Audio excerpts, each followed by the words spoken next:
Hello everyone, welcome to my YouTube channel engineer Himanshu.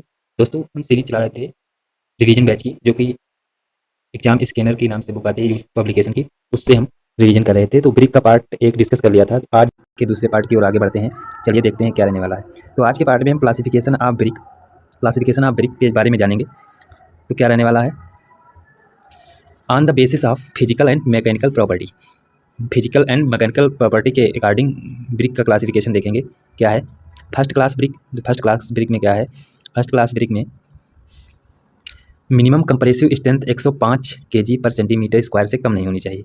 दूसरा point है water observation after emerge इन 24 hours 20% रहना चाहिए। ठीक है, 24 घंटे में वाटर, अगर ईंट को हम ब्रिक में डुबाते हैं तो उसका वाटर ऑब्जर्वेशन 20% से कम नहीं होना चाहिए फर्स्ट क्लास ब्रिक के लिए। और वेट कितना रहना चाहिए, 2.75 से 3 kg तक रहना चाहिए। फर्स्ट क्लास ब्रिक का कलर क्या होता है, uniform deep red and cherry red होता है। हार्डनेस की बात करेंगे तो no impression should be left on the brick when scratch is made by finger nail. कोई भी इम्प्रेशन नहीं बनना चाहिए अगर हम ईंट को स्क्रैच करते हैं बाय फिंगर नेल द्वारा। It should be free form of efflorescence से फ्री फॉर्म रहना चाहिए। नेक्स्ट है the shape should be smooth and rectangular with parallel sharp and straight edge and square corner.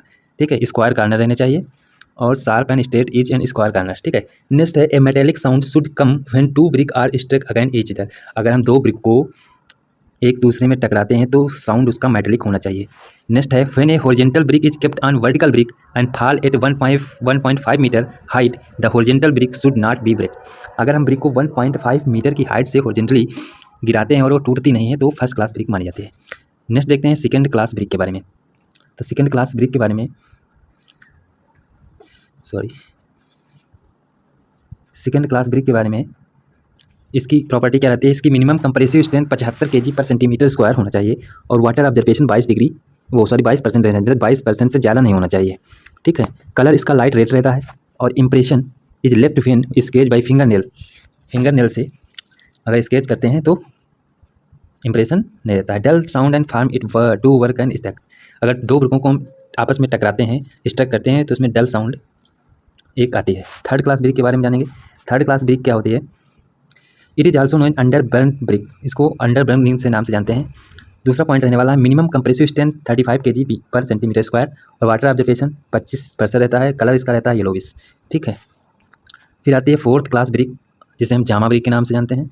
Fourth class brick से Jama brick के नाम से जानते हैं। इसकी प्रॉपर्टी है due to overburn its shape and size is change. Overburn करने पर इसका शेप और साइज चेंज हो जाता है। इसकी कंप्रेसिव स्ट्रेंथ रहती है 300 से 350 kg पर सेंटीमीटर स्क्वायर रहती है। वाटर ऑब्जर्वेशन इसका 8 से 10% रहता है और इसका कलर क्या रहता है, कलर रहता है डार्क ब्लू। यूजेज हम करते हैं इसका soiling coat of road and foundation में। नोट पॉइंट है according to IS code brick having compressive strength 35 kg पर centimetre should not be use. Compressive strength अगर 35 kg सेंटीमीटर से कम है तो इसको यूज नहीं करते हैं। फिर आता है दूसरा point on the basis of grade. On the basis of grade इसके अकॉर्डिंग हम ब्रिक को क्लासीफाई करते हैं। इंडियन स्टैंडर्ड कोड रहता है 1071-1971। तो ग्रेड ऑफ ब्रिक होती है grade AA, grade A and grade B and grade C। तो ग्रेड AA की कंप्रेसिव स्ट्रेंथ क्या रहती है, 140 kg पर सेंटीमीटर स्क्वायर। ग्रेड A की रहती है 105 kg पर सेंटीमीटर स्क्वायर। ग्रेड B की रहती है 70 kg सेंटीमीटर स्क्वायर और ग्रेड C की रहती है 35 kg पर सेंटीमीटर स्क्वायर। फिर नेक्स्ट है थर्ड नंबर पे on the basis of compressive strength. Compressive strength के अकॉर्डिंग हम क्लासीफाई करते हैं। इसमें क्लास रहती है 35, 40, 25, 27, 17.5, 15, 12.5, 10, 7.5, 5 और 3.5। इनकी average compressive strength not less than 335 वालों की 350 kg पर सेंटीमीटर स्क्वायर, 40 वालों की 300, 25 वालों की 250 और ऐसे 3.5G की 350 रहते हैं। ज़्यादा इंपॉर्टेंट नहीं है, इसलिए नेक्स्ट देखते हैं special type of brick. Special type of brick के बारे में देखते हैं। टाइप्स ऑफ ब्रिक्स क्या आते हैं। नंबर 1 पे आते हैं रिफैक्ट्री ब्रिक या fire resistant brick. Refractory brick या फायर रेसिस्टेंट ब्रिक, इसकी प्रॉपर्टी क्या रहते हैं, these brick are capable to resist very high temperature up to 1500 degree centigrade without melting और softening. Very high temperature resist करने में capable रहती हैं और इनका टेम्परेचर लगभग 1500 डिग्री सेंटीग्रेड तक रहता है और विदाउट मेल्टिंग और सॉफ्टिंग, ना तो मेल्टिंग होती है और ना तो सॉफ्टिंग। फिर नेक्स्ट प्रॉपर्टी है lime quantity kept less so that brick burn at high temperature of 1700 degree से 1800 डिग्री सेंटीग्रेड। नेक्स्ट क्या है, the minimum average compressive strength 32.5 MPa होती है और वाटर ऑब्जर्वेशन 4 से 10% तक रहता है और इसका कलर क्या रहता है, whitish yellow and light brown. ठीक है। और यूज कहाँ करते हैं इस ब्रिक का? Furnace lining and hollow tiles में यूज किया जाता है। Refractive brick are following 3 type. ये ब्रिक जो है 3 टाइप की होती हैं। नंबर 1 है एसिडिक रिफ्रैक्टिव ब्रिक, नंबर 2 है बेसिक रिफ्रैक्टिव ब्रिक और नंबर 3 है magnesia refractive brick. Acid refractive brick में इंग्रेडिएंट जो होते हैं 95 से 97% सिलिका की मात्रा रहती है, प्लस 1 से 2% लाइम की मात्रा रहती है। इनका यूज कहाँ किया जाता है? Where acidic slag are form, जहाँ पर एसिडिक स्लैग फार्म होती है वहाँ पर इनका यूज किया जाता है। नंबर 2 पे आता है basic refractive brick. There are use where basic slag made, ठीक है। दीज आर 2 टाइप्स, ये 2 टाइप्स की होती हैं। नंबर 1 है magnesia refractive brick. Magnesia refractive के इंग्रेडिएंट होते हैं 70% मैग्नीशियम ऑक्साइड TMgO और 30% सिलिका एंड एल्यूमिना रहता है। दूसरा है डोलोमाइट रिफ्रैक्टिव ब्रिक। तो डोलोमाइट रिफ्रैक्टिव ब्रिक में क्या है? In these brick in carbonate of calcium and magnesium are use as raw material. Raw material के रूप में carbonate of calcium and magnesium CaMgCO3 का होल ट्वाइस यूज किया जाता है। और यूज इनका कहाँ होता है? In soft and rotary kiln में यूज करते हैं, which are use for production of lime and cement. Number 3 पे आती है नेचुरल रिफ्रैक्टिव ब्रिक। तो नेचुरल रिफ्रैक्टिव ब्रिक में इनके इंग्रेडिएंट ऑफ दीज ब्रिक और bauxite, silica and iron oxide. It is use where acidic और बेसिक स्लैग आर मेड।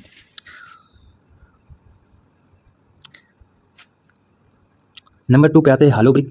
तो hollow brick IS 3950 code के अकॉर्डिंग दिया जाता है। इसमें क्या होता है? Maximum hello should be less than 50% total area, plain area का 50% तक रखते हैं। It is use for making sound proof and heat resistant wall. Number 3 पे आती है परफोरेटेड ब्रिक। परफोरेटेड ब्रिक इनका IS कोड रहता है 2222 22 रहता है।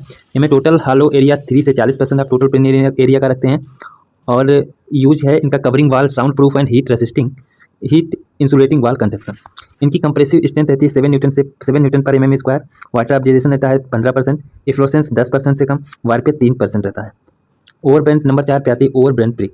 ओवरब्रेंट ब्रिक जो होती है, in overburnt brick of soft molten mass is produce and the brick lose their shape.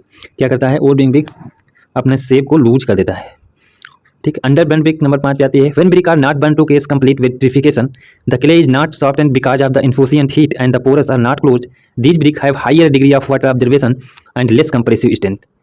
Under burn brick में higher degree of water observation रहता है एंड लेस कंप्रेसिव स्ट्रेंथ रहती है। बात करते हैं सैंपल्स की। Sample required for OAS brick test. Brick test में सैंपल रिक्वायर्ड होते हैं। एक तरफ है ब्रिक टेस्ट, IS कोड और number of sample. Compressive strength में 3495 पार्ट 1 IS कोड यूज किया जाता है और नंबर ऑफ सैंपल रहते हैं 6। वाटर ऑब्जर्वेशन टेस्ट में 3495 पार्ट 3 पार्ट 2 और नंबर ऑफ सैंपल रहते हैं 5। इफ्लोसेंस टेस्ट में 3495 पार्ट 3 का और नंबर ऑफ सैंपल कुछ भी नहीं लिया जाता है, रैंडमली ले लिया जाता है। वार्पिस टेस्ट में 3495 पार्ट 4 नंबर ऑफ सैंपल 10 रखते हैं और डायमेंशन टेस्ट में 1077 नंबर ऑफ सैंपल रखते हैं 20। इंपॉर्टेंट है। नेक्स्ट की पॉइंट देख लेते हैं क्या है। लिखा है are caused in brick by entrapped air the void of clay. तो इसको क्या कहते हैं? लैमिनेशन, ठीक है। Clay is comparatively finer and possess better adhesive and cohesive properties. Number 3 पे है refractory brick are specially manufacture to क्या करते हैं? Withstand high temperature. Number 4 the most important purpose of frog in brick to from keyword between brick and mortar. Frog का most important use रहता है एक दूसरे के बीच में बॉन्डिंग बनाना। अब आते हैं टेस्ट ऑफ ब्रिक के बारे में जानते हैं। डायमेंशन टेस्ट जो कि इंडियन स्टैंडर्ड कोड 1077 के अकॉर्डिंग किया जाता है, ठीक है। ये डायमेंशन टेस्ट का फिगर दिया हो, इसमें लेंथ, मेजरमेंट ऑफ लेंथ है, मेजरमेंट ऑफ विड्थ है एंड मेजरमेंट ऑफ हाइट है। नेक्स्ट है for modular size of brick. Modular size of brick for 20 brick के लिए लेंथ, विड्थ और हाइट डायमेंशन रखते हैं कितनी? 380 सेंटीमीटर, विड्थ 180 सेंटीमीटर और हाइट 9 सेंटीमीटर के लिए 180 और 4 सेंटीमीटर के लिए 80 रखते हैं। टोलरेंस रखते हैं 80 mm प्लस माइनस, 40 mm और 20 mm। फिर आता है वार्पेज टेस्ट। वार्पेज टेस्ट के IS 3495 पार्ट 4 के अकॉर्डिंग किया जाता है। और warpage of brick measured with half of flat steel और glass surface and measuring ruler graduate in 0.5 metre 0.5 mm division और विड्थ ऑफ स्टील 60 × 15 × 15 mm, ठीक है। ये फिगर दिया है, एक बार चेक कर लो। नंबर 3 पे आता है इफ्लोरेंस टेस्ट। इफ्लोरेंस टेस्ट IS 3495 पार्ट 3 के अकॉर्डिंग किया जाता है। इसका एम क्या रहता है? To find the alkali matter of soluble salt in present in brick. Soluble salt जो प्रेजेंट होता है ब्रिक में उसको फाइंड करने में मदद करता है। Efflorescence is characterised by the white patches on the surface of the brick. कैसे पहचानते हैं? ब्रिक के ऊपर वाइट पैचेज जो दिखाई पड़ते हैं इसको हम इफ्लोरेंस कहते हैं। Depth of water in container water का कंटेनर जो होते हैं इसकी डेप्थ कितनी रखते हैं? 25 mm। मोस्ट इंपॉर्टेंट टेबल देख लीजिए, इसको इंपॉर्टेंट मार्क करो। Percent area covered by white patches and efflorescence. अगर 0% ब्रिक के ऊपर वाइट पैचेज हैं तो इफ्लोसेंस नील रखा जाता है। 0 से 10% के बीच में है तो इफ्लोसेंस लाइट रहेगा। 10 से 15% है तो मॉडरेट रहेगा। 50% से ज़्यादा है but white patches does not change in powder form तो हाईवी सीवियर। 50% से ज़्यादा है but white patches change into water powder into powder form तो सीरियस इफ्लोसेंस माना जाता है। नेक्स्ट देखते हैं क्या है। The efflorescence to be not more than moderate 10 to 15% for class 12.5 and not more than slight 10% हर हायर क्लास। नेक्स्ट है brick should be rejected if white powder available on the brick surface greater than 50% total of area. Reject कर दिया जाता है जब 50% total of area से ज़्यादा रहता है। फिर आता है कंप्रेसिव स्ट्रेंथ टेस्ट जो कि IS 3495 पार्ट 1 के अकॉर्डिंग किया जाता है। इसमें क्या होता है? This test is perform by compressive testing machine CTM machine द्वारा परफॉर्म किया जाता है। CTM मशीन द्वारा परफॉर्म किया जाता है। और रेट ऑफ लोडिंग क्या रहते हैं? 140 kg पर सेंटीमीटर स्क्वायर पर minute. Proportion of mortar to fill अफाफ्राग प्रोपोर्शन 1.3 का रखते हैं। वाटर ऑब्जर्वेशन टेस्ट देखते हैं क्या रहता है। Water observation test 3495 part second द्वारा किया जाता है। इसका एम क्या रहता है? To find out the extents of porous in brick. ठीक है, इसके लिए एक फार्मूला यूज़ किया जाता है W = W2 - W1 / W1 × 100। ठीक है, जहाँ पर W क्या है? वाटर ऑब्जर्वेशन है, और W2 है water weight of brick after immersion water of 24 घंटे के बाद जो वेट होगा। W1 है वेट ऑफ वन ड्राई 105 से 5 डिग्री सेंटीग्रेड प्लस माइनस, और वो W less than 7% then brick is high resistant to damage of freeze. फिर आते हैं, हम बात करते हैं field test on the brick.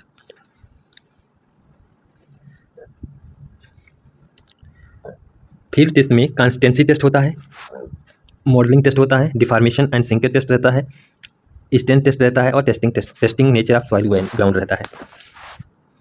अब ब्रिक को हमने टेस्ट कर लिया है। अब बात करते हैं डिफेक्ट ऑफ ब्रिक। ब्रिक में होने वाले डिफेक्ट कौन कौन से रहते हैं? ठीक है, नंबर 1 पे है बर्न्ट। नंबर 1 पे है अंडर बर्न्ट। अंडर बर्न्ट में क्या होता है? Case due to insufficient heat and are not able to carry the desired load. ठीक है, नंबर 2 पे है over burnt. It occurs due to extremely high heat and not suitable for construction work. High heat पे हम ईंट को जब पकाते हैं तो ओवर बर्न ब्रिक बनती है और यह यूज नहीं की जाती है कंस्ट्रक्शन वर्क के लिए। नंबर 3 पे आती है lime bursting problem. Lime bursting problem में क्या रहता है? A common defect of brick and tiles which caused by the hydration of quick lime particle. फिर आता है by mixing common salt of black cotton soil lime bursting can be prevented. ठीक है, 0.5% sodium chloride is sufficient. Next आता है put all the brick in water just after they removed from the kiln the process is called docking. Next हम बात करते हैं इफ्लोसेंस की। इफ्लोसेंस क्या रहता है? तो इफ्लोसेंस के बारे में जानते हैं। प्रेजेंस ऑफ ड्राइंग ग्रे और white powder patches on the brick surface is known as efflorescence. Brick के सरफेस पे वाइट या ग्रे पाउडर के रूप में जो पैचेज बनते हैं वही इफ्लोसेंस होता है। This defect is case because of alkali is present in water. किसके कारण होता है? एल्कली अगर प्रेजेंट रहती हैं तो उसके कारण क्या होता है? इफ्लोसेंस होता है। ऐसे फिगर में देख लीजिए। नंबर 5 पे आता है चप्स।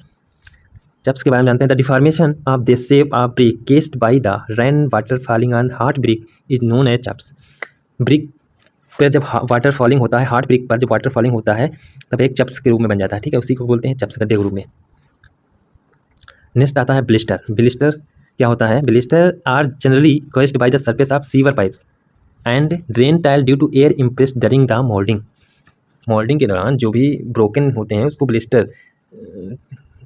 Drain tile due to sewer pipe and drain tile due to impress during the moulding. Number 7 पे है लैमिनेशन। लैमिनेशन की प्रॉपर्टी रहती है it is the thin lamina produce on the brick faces. Thin layer एक produce हो जाती है, उसको क्या कहते हैं? लैमिनेशन। केस इसके कारण होती है interrupt air in clay voids. Number 8 पे आती है ब्लोटिंग। ब्लोटिंग के बारे में this defect observed spongy swollen mass over the surface of burn brick. Burn के जब स्पॉन्जी सॉइल के स्वैलन मतलब फूल जाती है तो क्या होती है? ब्लोटिंग होती है एक प्रकार से। ठीक, नंबर 9 पे है चेक्स और cracks. This defect may be because of lumps of lime और excess of water. Excess of water या लम्स ऑफ लाइम के कारण यह डिफेक्ट देखने को मिलता है। नेक्स्ट है the brick black core. Black core का मतलब होता है if bituminous matter carbon is present in brick. ठीक है, कार्बन या बिटुमिनस मैटर ब्रिक अर्थ में प्रेजेंट रहता है। ठीक है, and they are not completely removed by oxidation. Oxidation के कारण या पूर्णतः रिमूव नहीं कर पाते हैं। And the brick result in black core, result इसका क्या रहता है, black core, prime cases of brick black core in proper burning. ठीक है, स्पॉट के बारे में जानते हैं, स्पॉट क्या होता है। Due to presence of iron sulphide in brick earth, किसके कारण होता है, सल्फाइड, आयरन सल्फाइड के कारण ब्रिक अर्थ में जो उपस्थित होती है उसके कारण स्पॉट पड़ते हैं। The dark spot remains on the brick surface unsuitable for export machinery work के लिए। ठीक है, ब्रिक स्पॉलिंग क्या होती है, it is irregular portion of brick away of fall of from the surface. Case क्या है, heating of water inside brick. IS 3102 classification of burnt clay solid brick, एक होती है heavy duty burnt brick, heavy duty burnt brick, दूसरी है burnt clay पोविंग brick जो कि IS 3585 code के अकॉर्डिंग की जाती है, तीसरी आती है सोलिंग ब्रिक जो कि IS 5779 के अकॉर्डिंग होती है। दोस्तों आज का सेगमेंट कैसा लगा, सेगमेंट अच्छा लगा हो तो वीडियो को लाइक शेयर और सब्सक्राइब करना ना भूलें। Thank you.